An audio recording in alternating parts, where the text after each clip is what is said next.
Dans l'ascenseur, 2 voyous harcelaient une femme, mais celle-ci ne semblait pas du tout en colère. Elle s'est même retournée vers eux, tendant les mains. Les voyous se sont regardés en souriant et ont saisi l'occasion.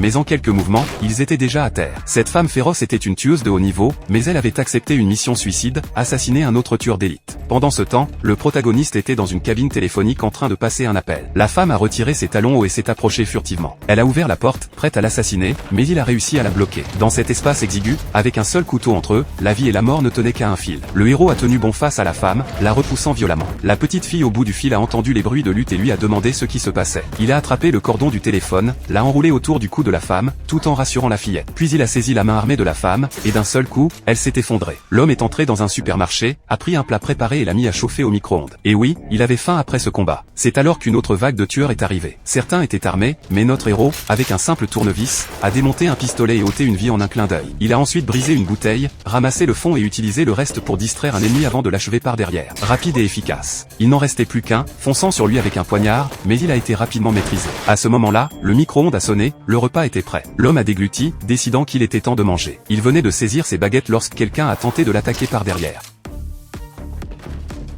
Maintenant, il pouvait enfin savourer son repas en toute tranquillité.